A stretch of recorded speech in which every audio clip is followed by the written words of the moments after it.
Hello everybody, welcome back to another Market Dash dot.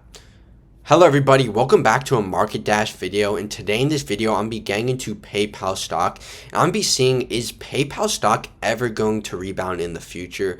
This stock just continues to just not really move ever since COVID. So with that being said, let's get into PayPal stock. Taking a look at PayPal, the stock is down 65% over the past 5 years. This stock has been doing terrible over the past 5 years. This has become a value investor's dream because of these valuations, and a lot of value investors are interested in this company.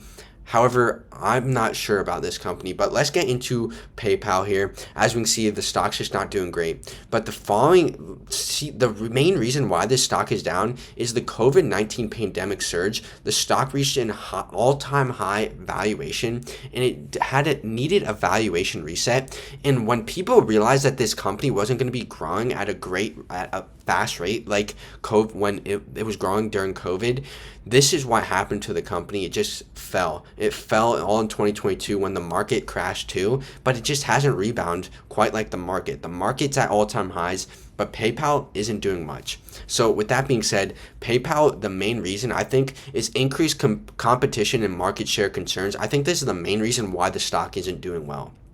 We have a lot of big factors going against PayPal, which is just basically an online transaction processing. So online transfers, if you don't know what PayPal does, that's what they basically do, online transfers. And that's the problem. There's a lot of competition. Rival digital wallets, Apple Pay, Google Pay. You have a lot of other things like Stripe. You also have Zelle and Cash App going against Venmo. PayPal owns Venmo. So there's a lot of online transaction. There's this fintech area of the industry is really getting diluted, and the market share continues to get decrease with PayPal. There's just a lot of competition, and it's hard to fight against it. And with that being said, focus on profitability over user growth. With that being said, this led to a massive slowdown in active account growth and a focus on increasing their transactions per active user. And that has been kind of bad for investors and has really decreased the sentiment of this company. Taking a look at the financial highlights here, we have, with that recent earnings report, revenue of $8.42 billion, which beat by a good amount, up 7.3%. So it's growing decently. Adjusted earnings per share looks pretty good at $1.34, which beat estimates of $1.19 to $1.20. So they did pretty good in this recent earnings. Almost basically everything beat. I'm pretty sure everything looks good. Full year adjusted EPS guidance. The company issued a new full year adjusted EPS guidance with a midpoint of $5.37. So the guidance was higher. Everything was good, but the stock just hasn't been doing well. The stock was up a lot during that earnings report, but ever since then, it's gone right back to where it normally is. So since that is also, there's another huge thing with PayPal, the OpenAI partnership. They have reported that they're going to be partnering with OpenAI, and they also announced its first ever shareholder dividend. So with a company announcing a shareholder dividend, this normally points towards the company becoming more of a mature company. So that does make sense with how PayPal is starting to structure their business. But let's get into this announcement of ChatGPT and the builder of OpenAI and how this is going to work. Under the OpenAI partnership, ChatGPT users will be able to complete purchases instantly using a PayPal wallet. And this is huge for PayPal because they're directly going to be integrated into OpenAI, and ChatGPT has more than 800 million weekly users. So this could be huge for PayPal to increase the amount of transactions happening. So that being said, taking a look at MarketDash.io here, if we scroll down, let's take a look at the PE ratios here. So let's take a look at the PE ratio. Let's scroll all the way down.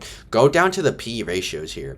So let's go to the valuation. Look at the valuation here. The valuation's at all-time lows for the PE ratio. The price to sales also near all-time lows.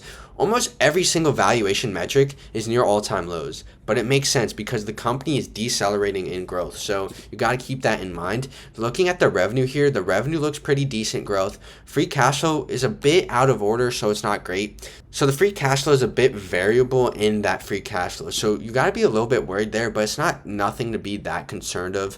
But everything else looks pretty decent. Look at the net margins, however. The margins have decreased a lot since COVID, but it makes sense. EPS. It looks very similar to the stock chart, which normally the EPS does follow the stock chart. The stock chart follows the EPS. And take a look at the EPS. Doesn't this look pretty similar? The earnings per share, however, has actually been doing pretty well. So keep that in mind. The stock had a high valuation. If we go over the P ratio, let's give you guys some tips. The PE ratio, look at how high the PE ratio was. We're trading at almost 100 times EPS, but taking a look, the stock price is down 70% since 2021, right?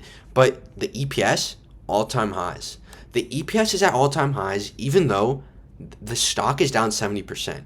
So that's why we have to really take into account the valuation. So you can't just be buying companies that are trading at insane valuations, because if one little bad thing happens, this is what will happen to your investment.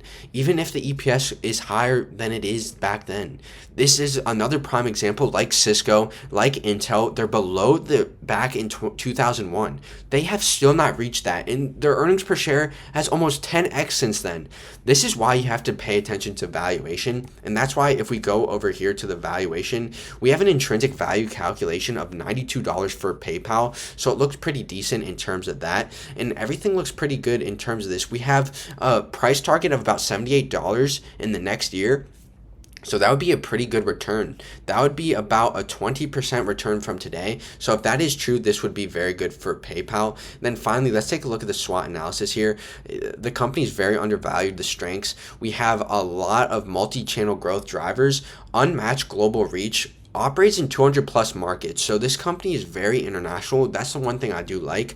But like I said, intense fintech competition, revenue growth constraints, and that is the main reason why PayPal, I do think this is a very undervalued company, but are you willing to buy this company just in terms of the slower growth? If you're willing to do that, I think that this company looks great. Intrinsic value looks good. $92 is our intrinsic value calculator. Gets undervalued by 29%. I think it's definitely a bit undervalued. It's a value play that a lot of people might get into. It might be a value trap.